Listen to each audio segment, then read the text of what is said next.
2025 will definitely go down as a chaotic year.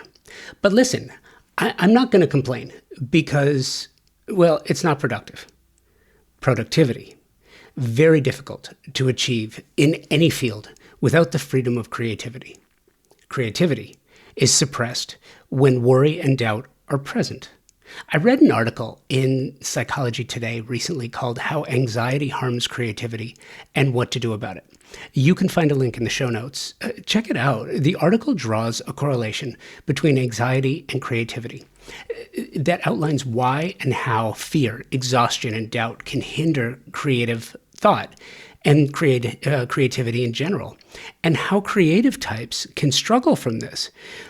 As a creative who speaks to other creatives, and for you as a creative listening, we are in the same headspace.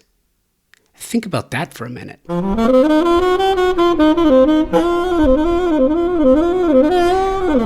After so many conversations with designers, architects, and the like for the show, I have come to realize, so many people feel like you're alone.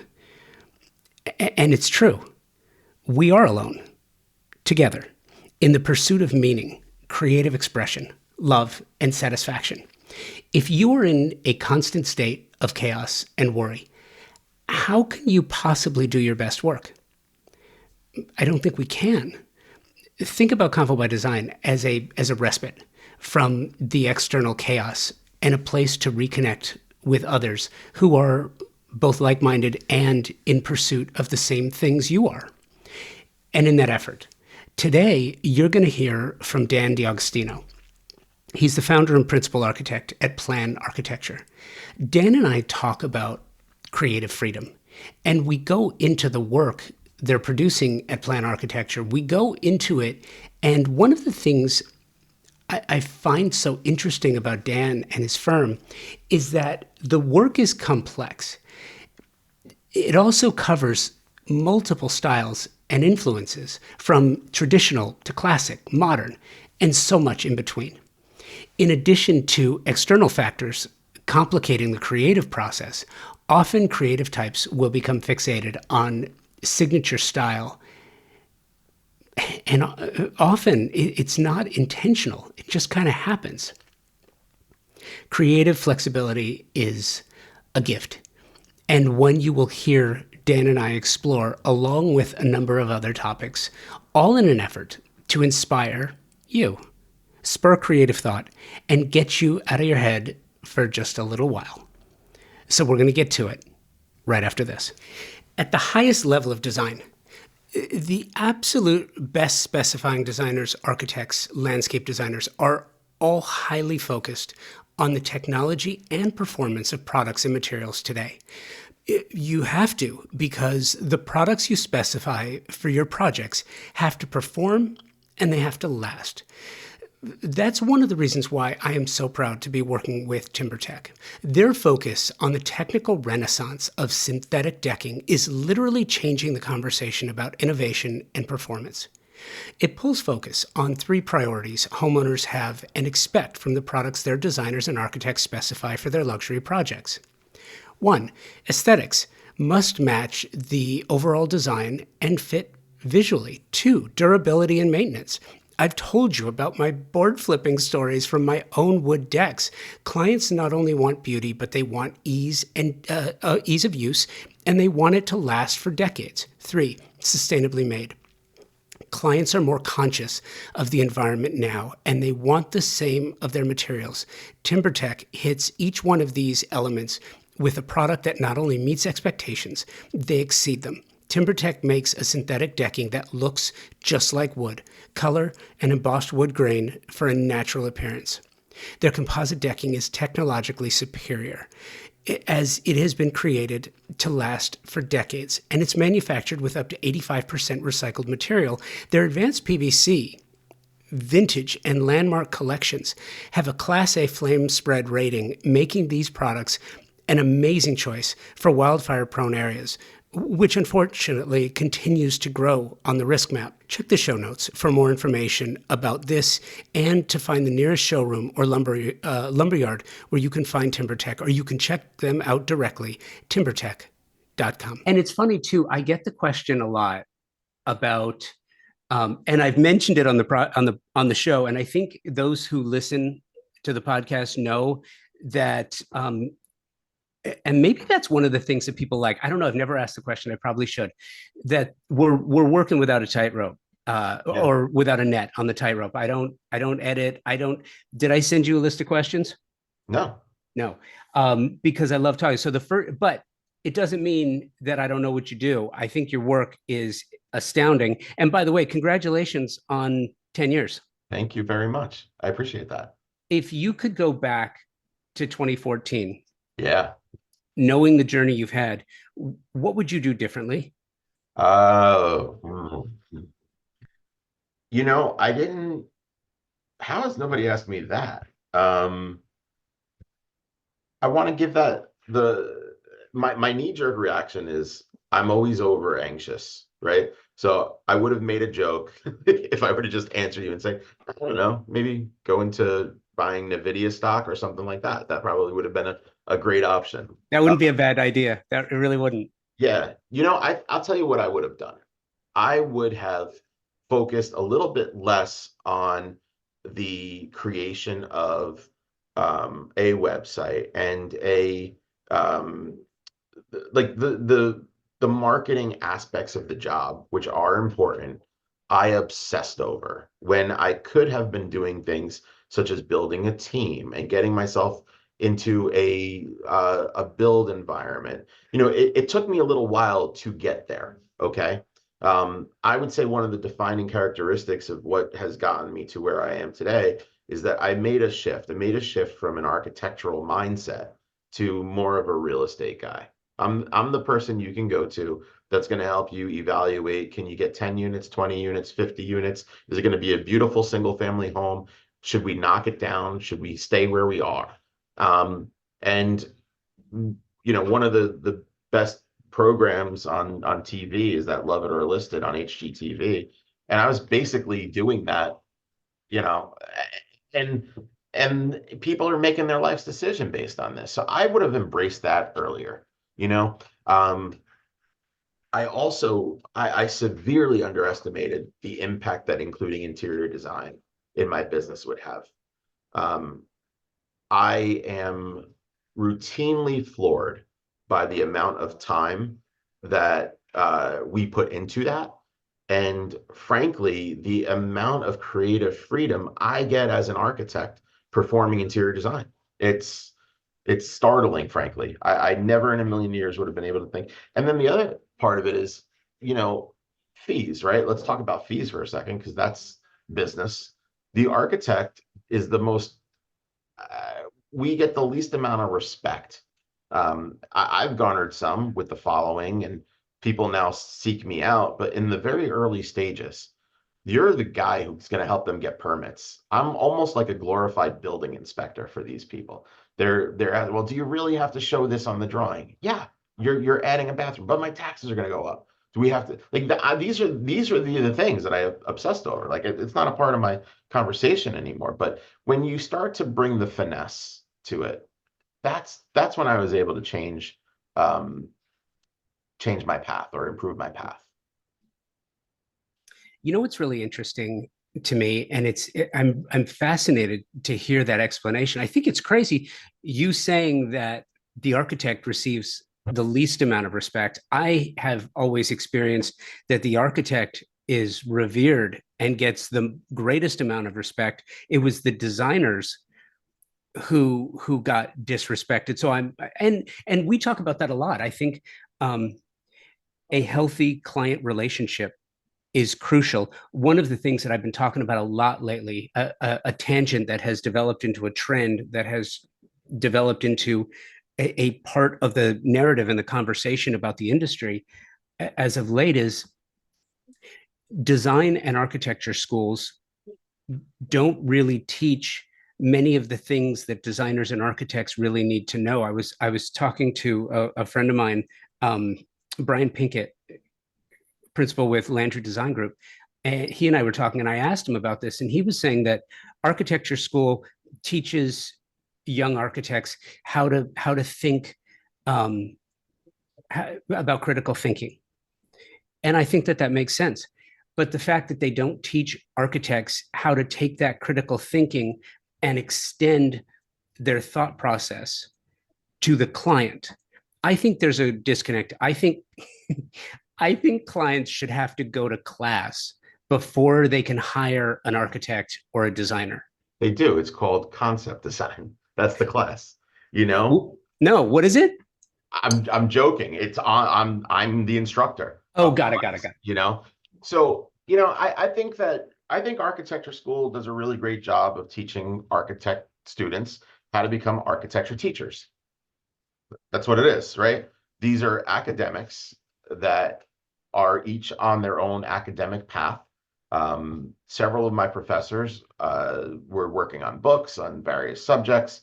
These were not people that were interested in building for the common man. These are people that were interested in potentially getting that dean seat at their school. I had one or two practicing architects um, in my education that were influential to me. And that's probably out of what, 40 professors that I interacted with. It's not a slight to those guys, not a slight to the education I got. I just don't think you're a doctor when they're training goes for residency, right? That Right. you're in a hospital doing things. You're in a doctor's office doing things. You're in architecture, and we call it internship, but really it's your first job. You've graduated. You understand what a Part-T is. You might have a command of whatever computer systems that IT administrator managed to broker with Autodesk or whatever other company, but you're not grasping what it means to sit with a client and help them determine whether they need a powder room or a full bath or a secondary wing for their restaurant and catering business. We're not being given, and like that's the biggest thing, right? Before a building looks good or looks bad, it's got to perform. And that's not a part of the pedagogy. Not now, never will be. The the people that really know that are going to have to be incredibly philanthropic to give up their time, which I have zero of course. To and I'm not putting myself on a pedestal here to say that I'm the one that would do it. I would love to teach. I could never financially make it work. I could never take my time away from my staff at 20 something. I walk in the door and it's like a fight to get to me. It's almost like going home to my 6 and 9 year old. Although now the 9 year old has a cell phone, so maybe I should give out cell phones. Is that what I should do? Walk in and I don't know about that, but I do. It's funny. Um, Sometimes it's just about a change in thought process. I went to recently. I went on a trip to go talk to some folks. I went to DC, and one of the things that was so extraordinary to me about I think Washington D.C. is probably one of the I think it's the least respected of the architecture of the American architecturally significant cities because it's a capital city, because it's a district and not a state per se, because um, it's almost it's almost Las Vegas-y in a way. It's almost comical just how much is there. But if you stop and you look, what was extraordinary to me was the architecture. You have extremely modern, you have brutalist, you have mid-century modern, you have old. And when we say old, we're not European old, we're North American old. And North American old means, we're a young country. yeah, So we don't 250 years. yeah, so we don't have architecture to look back on that's over 400 years old. We really don't. And the 400-year-old architecture is log cabins for the most part. Yeah, colonial.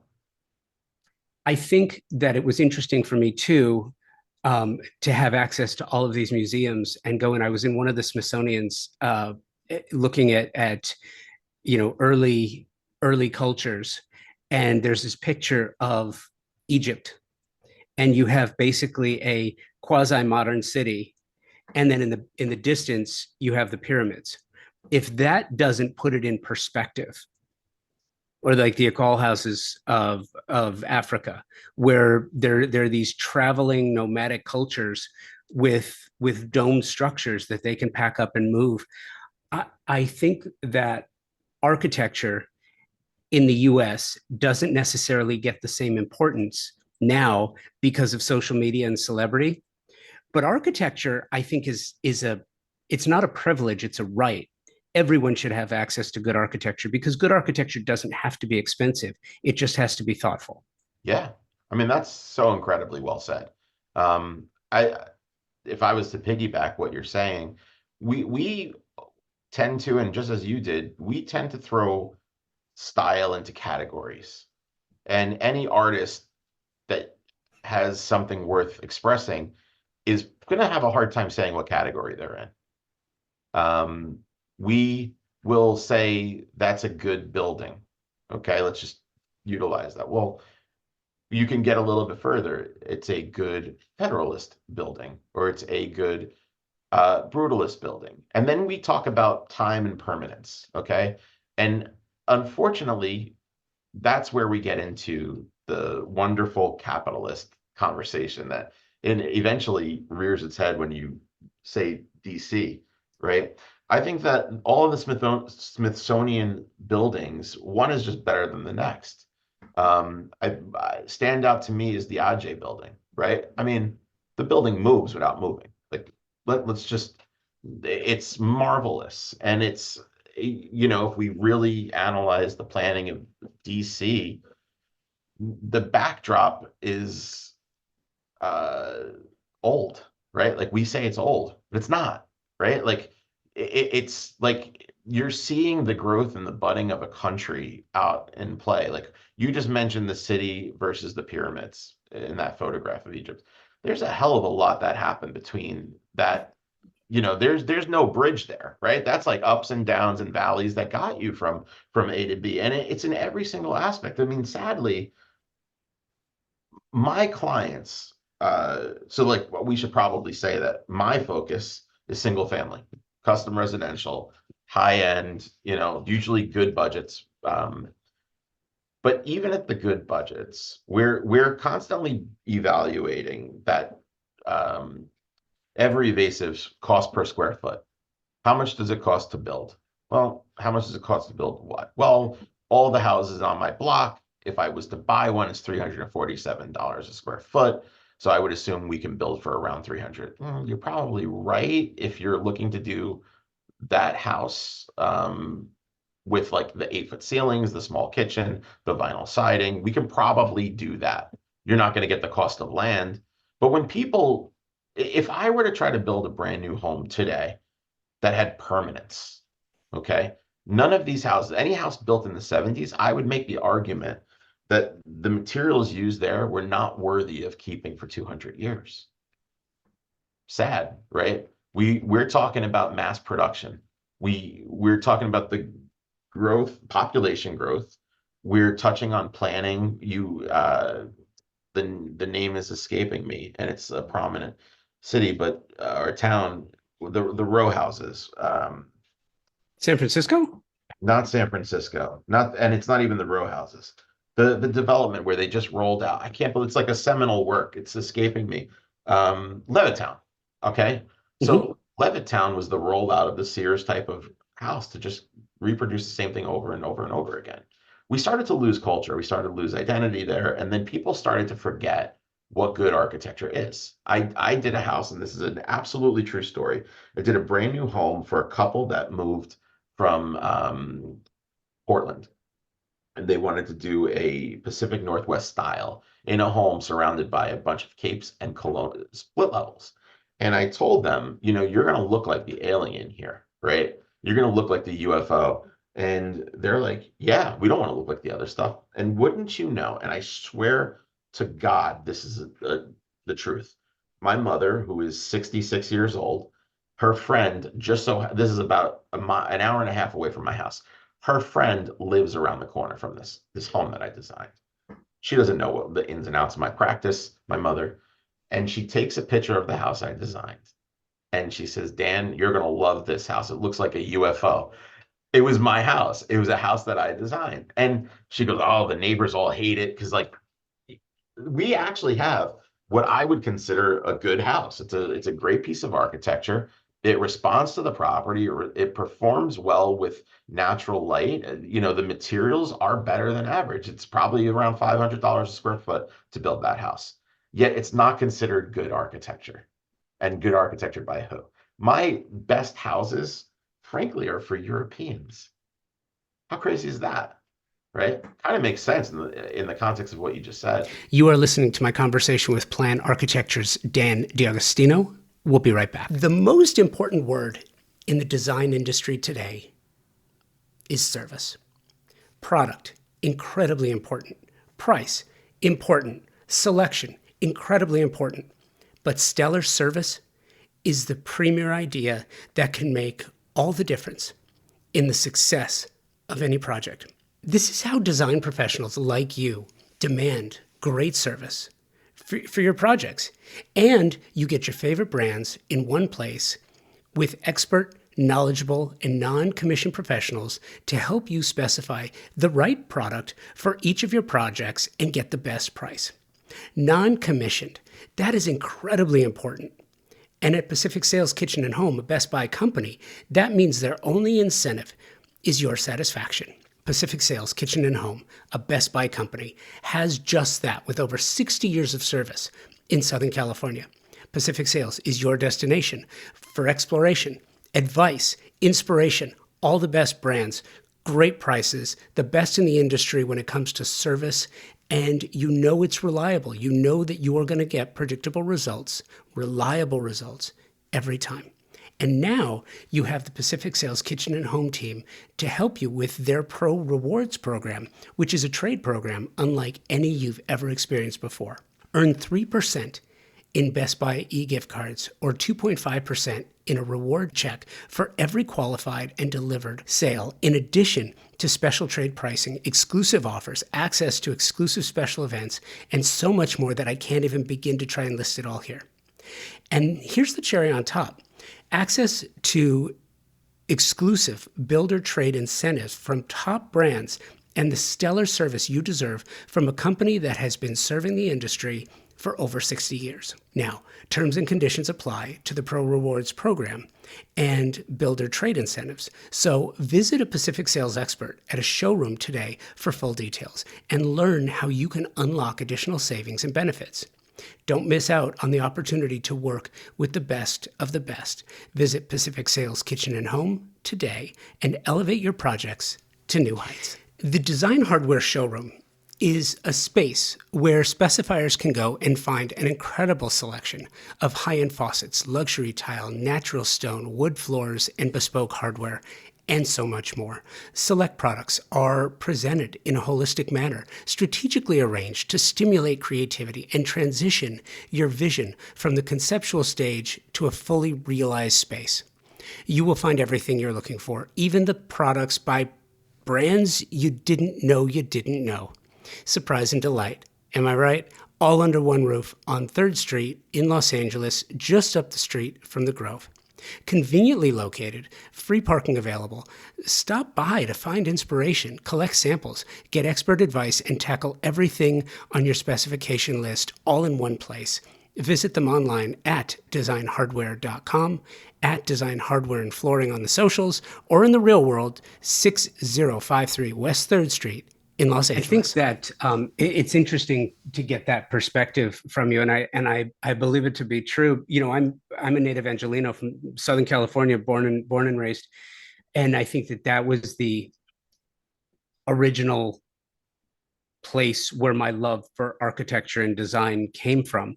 You know, growing up as a teenager in the San Fernando Valley, we had a house in Chatsworth that was once a stagecoach stop, and then it was a train station after that.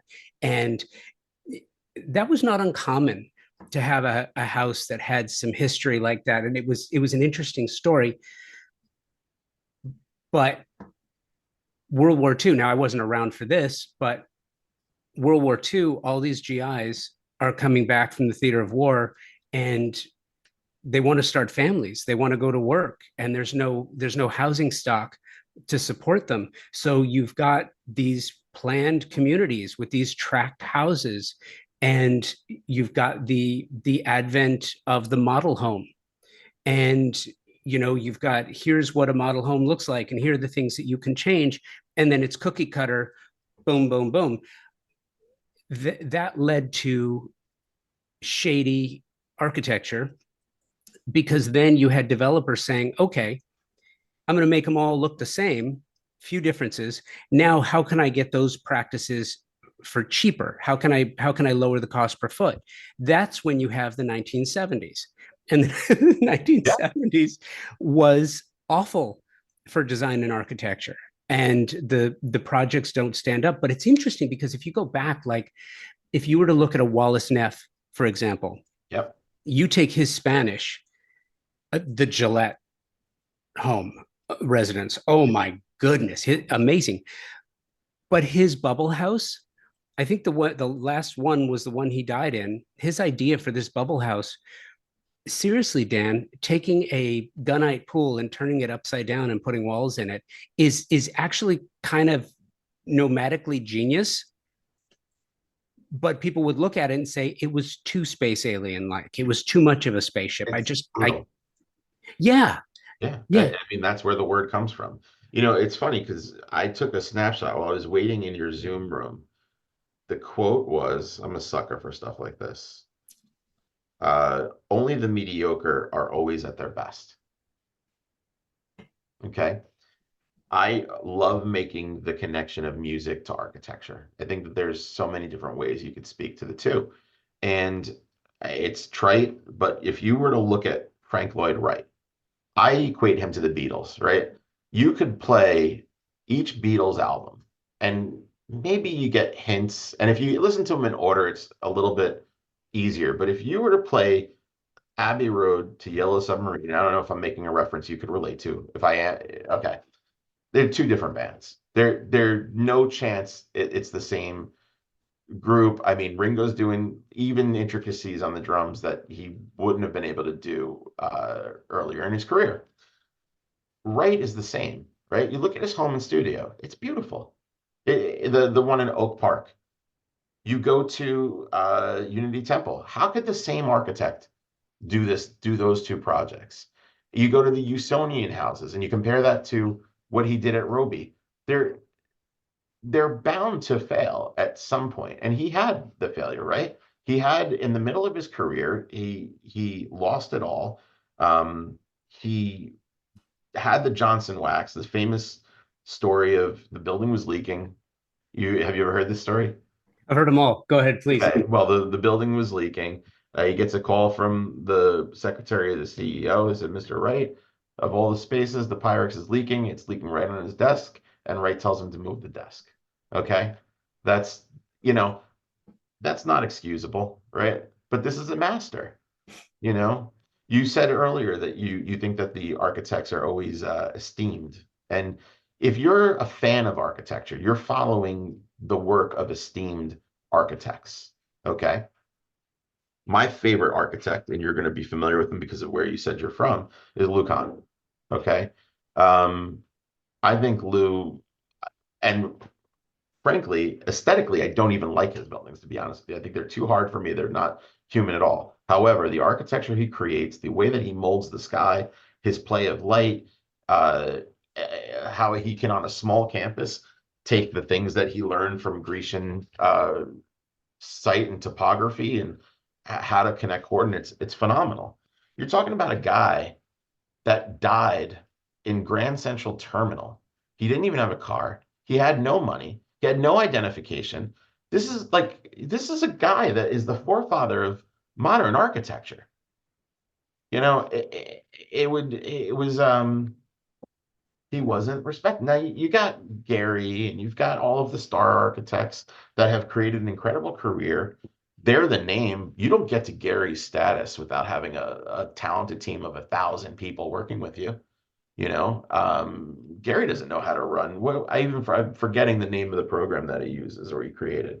He doesn't know how to use that. He probably doesn't even know how to use a mouse. If I had to take a guess, but you can't have Gary without all of that stuff. Shark angles. I love Big's work. I love it. Like I just saw what he's doing for the Olympic compound.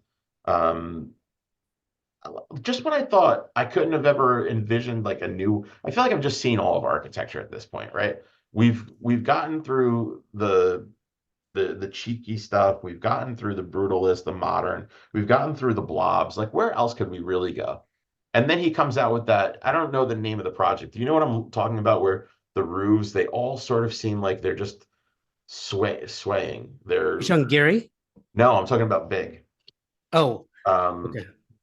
he just unveiled it. I follow him on Instagram. I'm gonna look it up because I think it's worth like you got a guy here who we've all seen it all. How is he still coming up with new beautiful forms? And he's young, right? I mean, I think he's under 40, if I Hey were.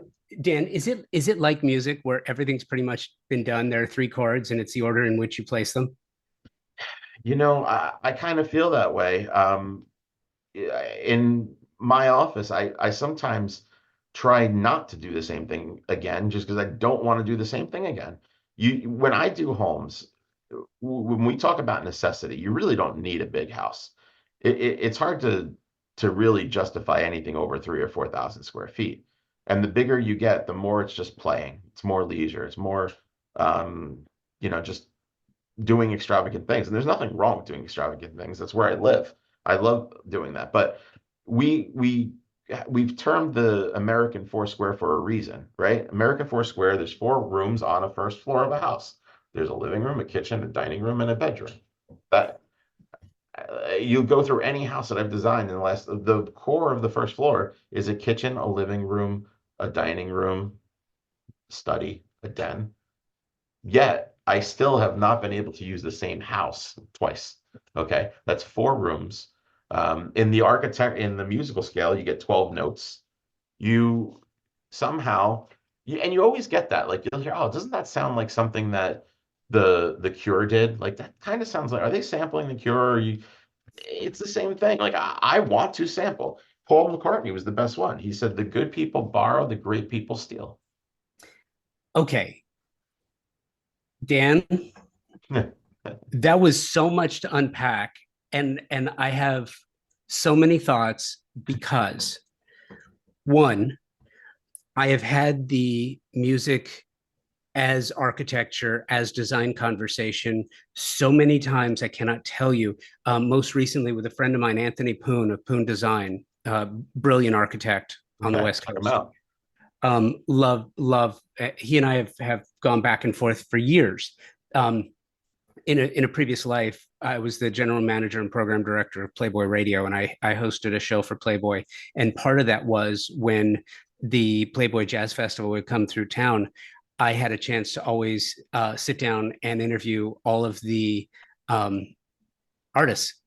And I absolutely loved it. And one of my favorite conversations was with Wayne Shorter, who, we started talking about his upbringing in music. We ended talking about space aliens, and we covered everything in between, and it was amazing. But the thing about music and design to me is that, and I really learned this over time in a conversation with Bunny Williams, is where I kind of got the picture.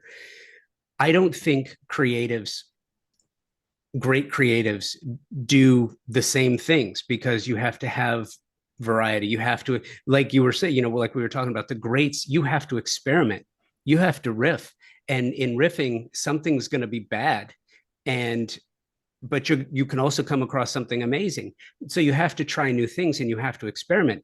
But I think that the through lines will always be there. You talk about the Beatles and you go Abbey Road to Sergeant Pepper's. They're not the same band, and they're not the same. It's not the same music, but you will find through lines in each of those, whether it's George's, his bass, or his melodies, or Ringo and his timekeeping. There are things that you will find that are consistent. And I think what's so extraordinary about that is that if you look closely enough, you realize that architects are conductors. There is conducting to this, and you talk about Frank Lloyd Wright, and I think it's a great example. I'm here in Tulsa, Oklahoma, and there's a whole thing going on right now with Price Tower. What's going on there? Or Oh, that's, are you not I'm familiar with not this? familiar with it. Oh, okay. You're going to love this. So I toured Price Tower last year, and it's really cool. It's amazing, but because it's in Bartlesville, nobody and I say nobody loosely, most people, most architects, most designers, most um, architecture enthusiasts have never seen the Price Tower because you're not going to Bartlesville, Oklahoma. There's little else for you to do there, so you're not going to make the trip. But if you did and you toured it like I had, you would see something extraordinary. But let's be honest, Frank Lloyd Wright projects do not age well because, like your leak story, there's stories about, oh, look, flat roofs, the manner in which he builds it, the fact that you can't get to the electrical, the fact that there's all these things that you can't do. And he was very rigid in his ideas. Great architect, not great architecture necessarily. And I know to some that's anyway. So a couple of years ago, a company came in to rescue it. They paid $10 for the building with an assumption of debt and a promise to invest $10 million into the restoration. So a couple of years later, now a few months ago, artifacts from the building started popping up in other locations. So they were selling off some of the artifacts from the building. And now it turns out that the structure is going to be closing. So it's going to go back up for auction. Who knows what's going to happen? But what was so interesting about that particular piece of architecture, like in Mr. Price's office on the 20th floor of the building, Frank Lloyd Wright builds one of his genius fireplaces. Follow me. I know that. I know. Go ahead. Keep going. 1955, 56, a wood burning fireplace on the top floor of a skyscraper. Yeah. Where you cannot burn the wood in a horizontal manner. It was high and narrow, so you had to burn it in a vertical manner. Well, when you burn wood starting at the bottom and it disintegrates and weakens, has a tendency to fall over. So you have the advent. Anyone who's ever seen a chain link fireplace screen, that's the origin of the story. You take That's it from there. It's a brilliant. Isn't that brilliant? It's just absolutely brilliant. We we don't look, and I can't honestly say that I would want to move into a Frank Lloyd Wright house, right? I can't. Um, and the proof beyond all of it is that you could probably buy a Wright house for less than $1 million right now. Like these pop up all the time in my emails. Buy a historic Frank Lloyd Wright original home for $899 in some enclave outside of Pennsylvania or in Pennsylvania. And we've lost, and he was on trend to a point. He was a trendsetter, but it became the trend. The there's so when we design a house, and you mentioned the going back to the music correlation. When I design a house, I, I'm working on it with people. I'm collaborating. I'm collaborating with the inhabitants. I was in a band for a very long time and wish I was still in a band, but don't have the time. Uh, when you're doing an album or a song, and when I was doing it, which is essentially 20 years ago, you'd put together 12, 15 songs, of which 8 to 10 of them are filler. If I did 15 houses and 10 of them didn't perform, I'd be out of business in a very, very, very quick amount of time. So you have to almost figure out a way to disguise your architecture as a business, right? The houses that I think are the most successful architecturally are the ones that I never talk to the client about architecture. Like, we're going to talk about things that you want to hear. I'm going to talk about architecture. Uh, you know, how do I wind up building on a residential block that was developed in the 70s, a French provincial house, right? How does that even wind up here? And it goes back to your story earlier. A person in the war going through France saw these French provincials. Well, there's no reason to do a mansard roof in America. Zero. It makes no sense. Do you know why they did mansard roofs in Paris? To avoid taxes. Okay. Paris would tax, you would be taxed on the number of stories. So if you put the story under the roof, they would exclude it from taxes. Now we've got this French provincial style that came to America that has now been twisted into like modern. I'm doing more modern French chateaus than ever before because people think that they have architectural taste. You're actually mimicking what a person learned while invading a land as a way to get around your fair share. Welcome to America 2024. This is architecture. But that, and this is such a, I probably haven't had a conversation like this in probably 5 or 6 years. Like, because they don't come up. This doesn't come up. And you got to be a dork and you got to read everything to know all of this stuff. And you got to be the one guy that cares to walk through Price Tower to get this. And then back to the, I don't know if you struggle with this or not. And I'm an open book when it comes to this. Because of this, I get depressed very easily. It's like, what? Like we're missing this. Why am I doing like you're gonna tell me that this design doesn't work because of XYZ? It makes no sense. Okay, let's do the plastic. Let's do the vinyl.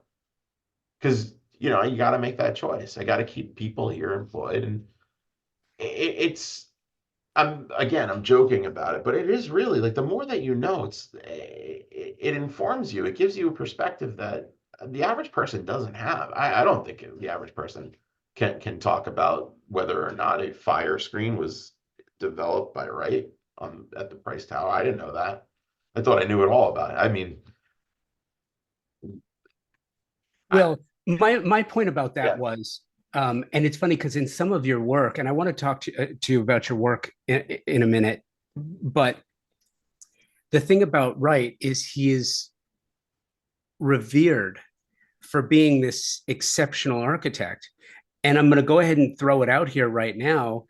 His architecture is astounding. His building practices were not. There's a lot wrong with Frank Lloyd Wright architecture. yeah. And the thing that I find so beautiful about it is that even with all the flaws, his designs were thought starters, game changers. They changed the way people think about architecture and design. I wish more people would review his Usonian homes. I agree with you wholeheartedly. I think houses are American homes have peaked, I want to say, in average size, and now they're starting to come back down a little bit. But everyone talks about a lack of housing stock in the U.S., and I think it takes a visit to the Smithsonian to realize we're blips on this planet. Like we're here for a very Are short we time. talking about, is this the alien part? Because I'm 100%. You mentioned that you ended up because like I could do 3 hours on that alone if you No, want. well, with Wayne Shorter, Wayne believed in aliens, and we had an amazing conversation. But no, this is historically speaking over the course of the universe. Where people think that the end of the dinosaurs, that it was one extinction event. There have been many mass extinction events, and there will be some in the future, whether be it man-made or not. Mhm. But the fact is, and not to get too morbid about it, but we're not going to be here forever. Not every piece of architecture is going to be groundbreaking and historical, but the ones that are groundbreaking and historical influence the mass produced. And I think when it gets to quality of architecture and the fact that good architecture and good design is a right, it's a Maslow had it right. It is on a hierarchy of needs. Um, there's no reason to live in a house that was built in the 1970s when practices have changed so much right now, materiality and ideas about architecture. And because of that, the work that you're doing, and this is one of the things that I think is so interesting to me, the work that you're doing is seems to be this combination of what you're talking about with your clients and then applying these views that you have about music and poetry and art and past architects to create things that are truly unique, that are livable with a lasting approach. And I think that that's a rarity. Yeah, I mean, I think I appreciate you saying that. I try to make we have a short period of time, as you said. We're blips. And then every aspect of what I happen to do is an even shorter blip of time, right? You're going to build a house, the average person's in their late 40s, early 50s. If they have great health, they can get 30 years out of it, right? Let's make the most out of the opportunities in front of us to get the most out of that piece of architecture, right? I care to think about where your garage is. And people are like, why are you starting there? Because why do I want to put your garage? Like almost every house, like if you think of a house, I don't know why, you're going to probably picture a front door and a garage on the left. The average person just thinks that that's the way that a house goes. It's, you look at commercials, it's there. I don't know why. Maybe because it's easier to turn right. That when they did Levittown, they decided to do that, right? If you put the garage on the left side of the house and the sun is on the south, you're going to live your entire life in shade. You are. You're going to be dreary. And if you're really smart about the way that you do things, you're going to wind up putting your bedroom over that garage because those spans are efficient for some of the spans you need for your master. So you're going to wake up every single morning in the dark. Okay. Now, I don't want to purport to say that I want my clients all to wake up in the sun, but I want to give them that option. If I have a person that doesn't sleep well, they're a police officer, they get home at 3 o'clock in the morning, they don't want to wake up in the morning. I'm going to put them on the left side of the house. We deserve that decision. I don't, the average, you said that when we started at the top, might have been before you started recording, that we don't have questions. There's no questions. And that's my trick, right? I don't prep. My clients ask me, what should I do for my first meeting? I say nothing. Cool. Do you want us to bring images? I said, do you want to bring images? Yeah, bring images. Nothing. I'm going to ask you 4 questions when you first sit down with me. And the first question is, you're done. It's about 2 years from now. They all fall out of their chair because they can't believe it's going to take 2 years to design and then build the house, but it is. 2 years from now, you pull up for the first time. What do you want to say about your house? And they look at each other, and they hadn't ever thought. They know how many bedrooms they want.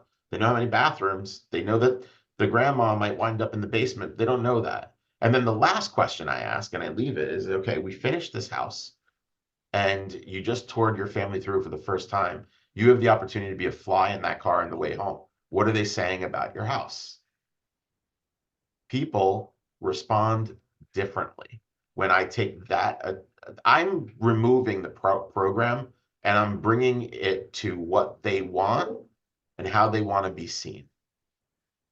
And if I can accomplish a successful result to that first question and that last question, all while meeting building codes and budget and time and aesthetic, that's a successful project. And it's not going to be on the cover of Dwell or Architectural Record. None. If I'm lucky, I'll have 1 project, 2 projects, maybe 3 that get there in my life. Do you care about that? I do, um, purely because it's left over. Honestly, you don't go into architecture school and not want to be Frank Lloyd Wright, Lou Kahn. You don't, or I didn't, right? Like this is to me, you want to be influential. You want to be famous. I did, okay? I will tell you today, I now recognize what that means and what it is. And I want the accolades purely because it's left over. Okay. I don't want to give up on it. I would not care tomorrow if I didn't get in Architectural Digest or Lux. I would appreciate it. I would love it. I would hold that. We won a Lux Red Award 2 years ago. It's probably I've won AIA gold medals. I've won whatever. I like the attention because I'm laying myself out there. Um, However, it's not, it used to be a way for me to want, I used to want to get in it. And you slowly realize you're going to be unhappy and you're not doing the projects for your clients, you're doing it for yourself. Um, I'd rather see it happen organically and then let that be a vehicle for people to hear about what we're doing. Sort of like from when we were coming up, if you wound up hearing about a band on the other coast that nobody had heard of, like I let that be a vehicle for somebody finding out about what this unique firm just outside of Manhattan is doing. Like, and how accessible the design is. That's what the draw is for publication. Yeah, I get it. I have a fundamental problem, and I've been talking about this for a while now with the magazines, because I don't think that there is any I don't think there is any architectural critique anymore. I don't think there is any design critique anymore. If it's a celebrity project, it's just fantastic, right? And people will share it. And I blame the magazines and social media, the magazines in particular, because they cut back on all their editorial staff, and there are fewer intellectual voices speaking, as opposed to people who really don't know much about the topic. You'll have people who are fashion or society writers talking about design and architecture. You don't know what you're talking about, but that's they've that's the model now.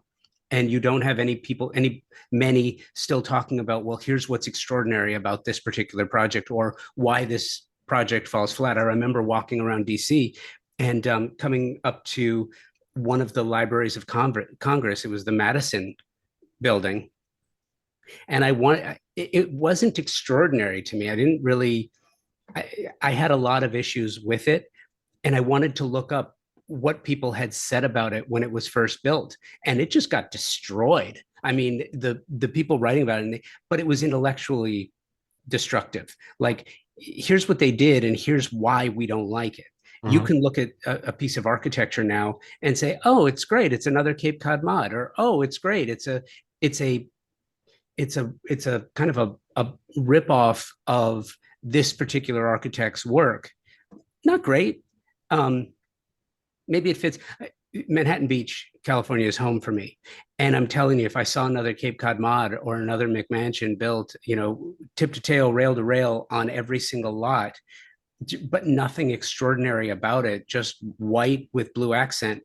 Okay, it's another one. That's great. Not very special. But with that, I kind of wanted to juxtapose that against one of your projects, because I absolutely love it. And I don't know if I'm pronouncing it correctly, but Jacqueline Mill, Yeah. Yes. dude, I absolutely love this project. Now, I'm not inside it. I can't walk the perimeter and feel it, but to me, and you can tell me you're completely off base, Yeah. but there is, to me, a Frank Lloyd Wright inspired vibe to this.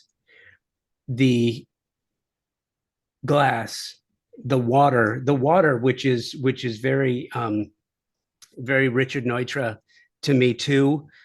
I love that. The brutalist elements in all the form concrete. I'm just digging this project, and I also like what you did with an exterior dwelling on the same. And I'm going to call it a lazy river. I know it's not a lazy No, river, it but is a lazy. I've been calling it a lazy river. oh, are you Yeah. serious? Oh, 100%. Okay, Yeah. Yeah. dude, I just love this, and the exterior spaces. What you've done with the exterior spaces, where it feels open, but it's also functional. Tell me about Jacqueline Mel. So that is my hands down my favorite project. Um, the clients, they pointed me in a direction, not surprising to you, I'm sure what I'm going to say. Her father was an architect in Japan. He is from the Middle East. Uh, they're a very eclectic couple. Okay. Um, they didn't really bring me many inspiration images. The house is huge. Okay. It's like 22,000 square feet. It's massive. Um, I had more fun on that project. And it's right now, the steel is being erected. And we're on our third steel guy because they keep saying it's too complex. It's too complex. You can't do it. How come the second guy got to do it? Uh, just, I designed that probably 3.5, 4 years ago. It's under construction now. There were a lot of municipal delays. And then just last night, I was like literally doing like a sketch model of the steel, showing them how a certain connection between a terrace to the exterior is. You should definitely see right there. You should see Con there. Everywhere. If I walked you through that floor plan, I've got view corridors that are 180 feet long that are looking at transplanted ginkgo trees. Okay. Um, the house is what I mean, if I could move into one of my homes, it's that house. It's space and place. It's not a house. Like, and I love that you can't really say, you couldn't even describe like what style is it. You could say modern as a catch-all, but you're only saying it's modern because it doesn't have a pitched roof, right? I'm drawing from those two guys. Are you familiar with Tom Kundig? Mm-mm. So he's probably my favorite living architect. Um, the guy can't do a bad project. You should check it out. Um, uh, I think it's Kundig, Allen, Olson is the partnership, and they're out of Portland originally, and then New York. These guys are innovators. This and why I think they're innovators is because they've established a style, they've identified and then embraced the style. This is the first, like if a client leaves me to my own devices, this is what they get back from me, a version of this. And, from there, I've got other projects that have influenced my work. And if we go to like the music analogy again, it's like, I feel like this is my stairway to heaven, this song. Okay. So like, if I'm going to go listen to Stairway and then I'm going to take that outro and turn that into another song. And then I'm going to take the intro from the outro song and come into another song. Like all of the new work will be derivative of this when I'm asked to do what I want to do. And if you were to follow my Instagram and you went all the way back to that, you won't see anything like that house. And you're going to see a lot of, and part of this is like, I'm not the only person that's doing this. And I'm not trying to say that I'm an innovator, but I have created my own language that I've never been able to identify in anybody else's work in that house that I've been able to utilize in other houses. So I keep honing it. It's like Van Halen had the talk box, right? Like, or signature sound, Tom Morello, you know, if at the end of this short blip of a 50-year career, hopefully, God willing, is that I'd be more than happy for people to think that was the sound. That that was the story of what I was able to achieve in my earth. This particular project, okay, so the one that I'm looking at, the Jacqueline Mill, is this a rendering? Now, phase two of architecture criticism, yeah, they're all renderings. I put all of my stock in making as realistic renderings as possible because you are making a huge investment in your house, in your life. It should be a very accurate depiction of what you're going to get. And I'll tell you this, you're also responding. It's a great house. A lot of our houses are great. You're also responding to great photography of a great house. So I'm taking the right angles and the right pictures with the right materials of renderings. And I'll be happy to say we haven't value engineered a single thing out of that house. So when you okay, this is exceptional, and it Thank you. also gives someone the opportunity to look at this and say, okay, I love that. Change this, change that, or how will this grow into over time? When you, but it's also hard because you're looking at a 2 year time horizon, more so on other projects depending on size. How do you specify over that? Like now that I'm looking at this, it looks like it's not formed concrete. It looks like it's stone. There's two pieces. There's some board formed concrete. Those are the elements in the back of the house where it's sort of eroding. You're actually getting some of the stone that runs from the front of the house through the house, and then it's being removed. Um, you you do it all early, right? Like it follows the old adage, proper planning, right? You're picking it all. You have a sight of what you're trying to achieve, and you limit your you limit your deviation from that site. That's it. Do you specify everything or do you leave that to the contractor? I have a rule in my office that if you don't specify it, you're going to leave it to the contractor. So we have a lot of pride in what we do. Um, Unfortunately, sometimes we can't afford to do that, meaning we are a business. So if my I have clients that come to me and say, I just want the layout, I want the beautiful aesthetic, get me the windows, get me the lighting, but I'll do all the finishes. I have other clients that have hired me to be there until the day that we steam their sheets before they go on the bed.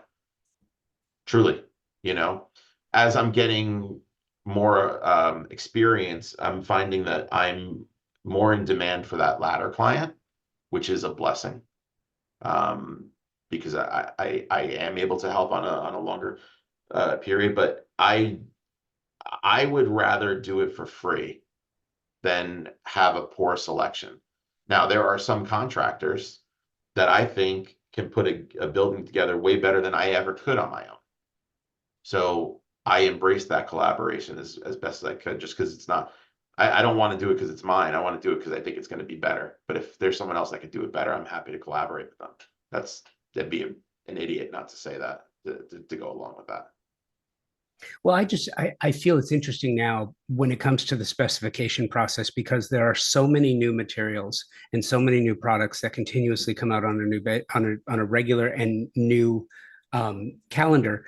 You know, for you to send a team to KBiz and then K, you know, and I know the the IBS. and IBS, which is again the worst name for a show, but I get it.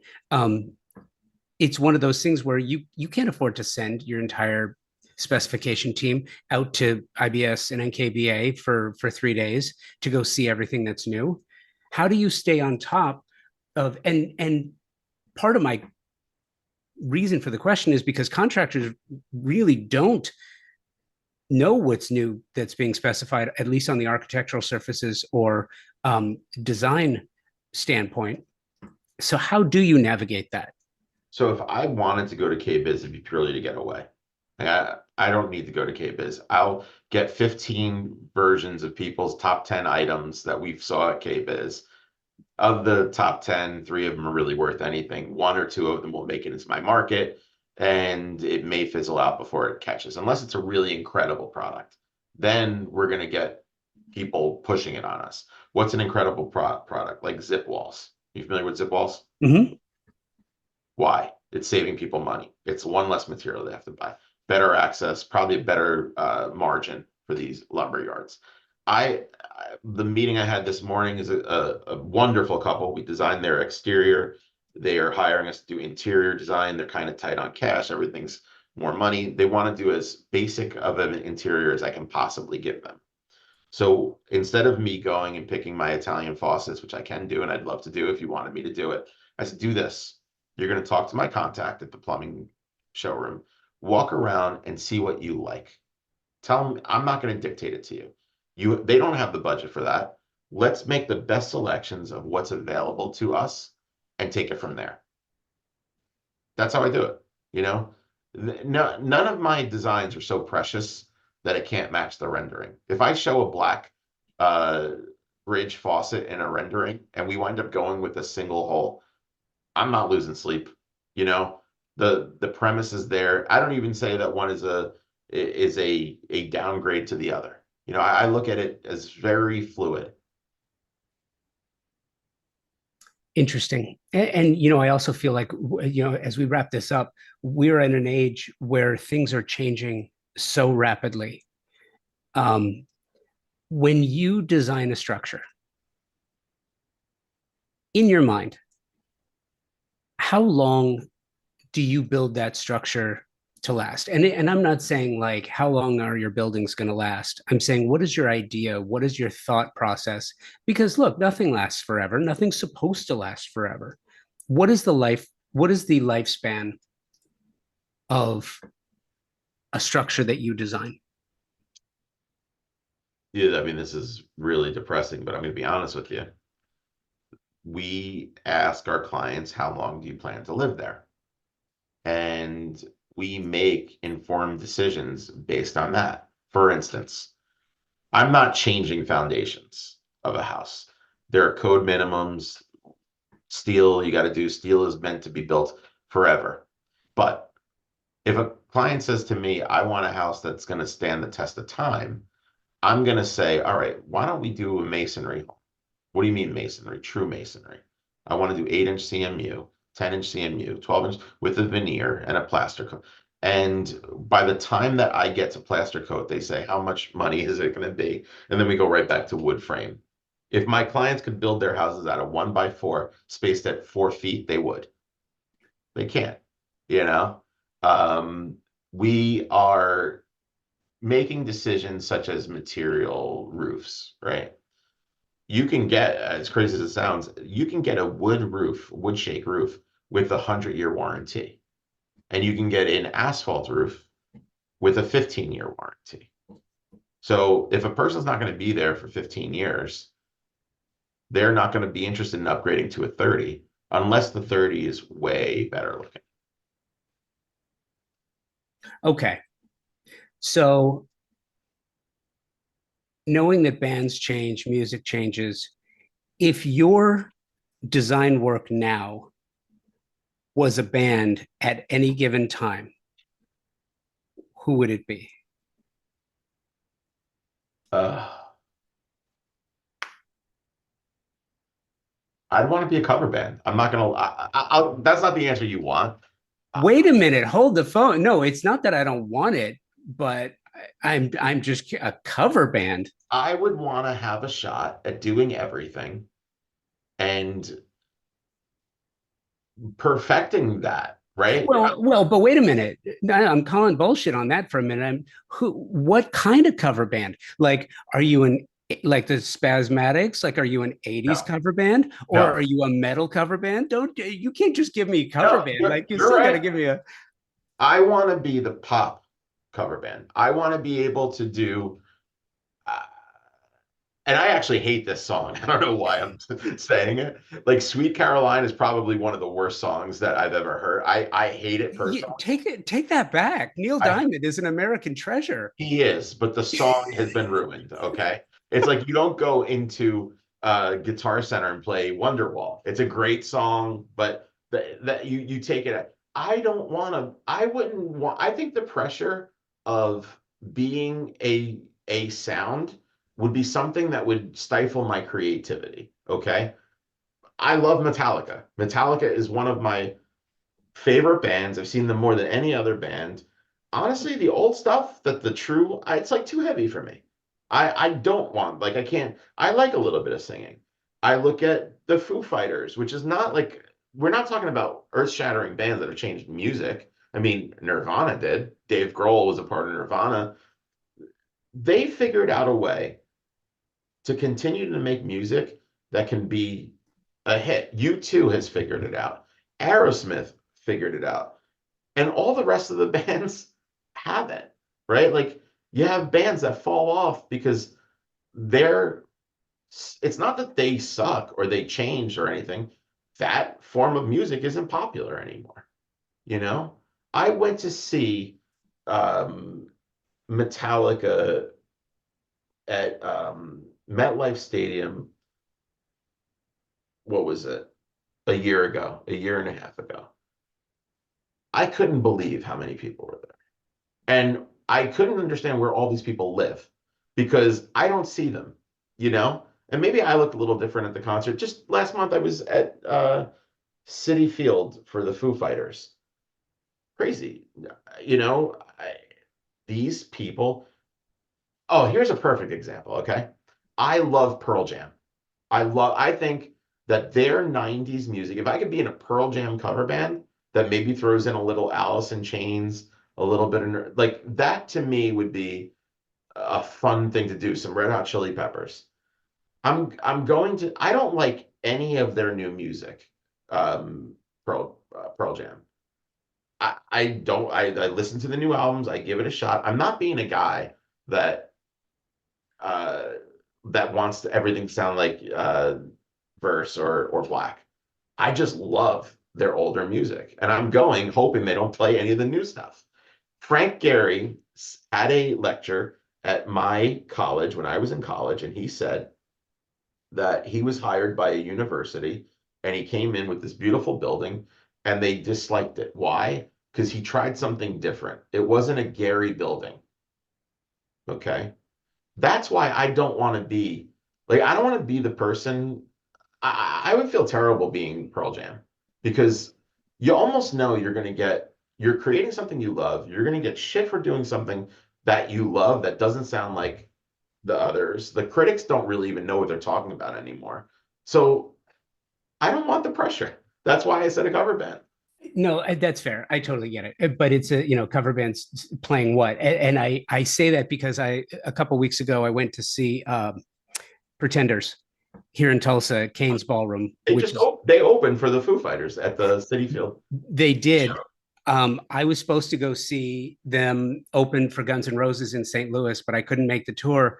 Uh, but I caught the Pretenders here at Kane's Ballroom. Kane's Ballroom, you're talking about maybe 2,000 people. So small venue, standing room only, great view from every angle, and they crushed it. They Yeah, were just amazing.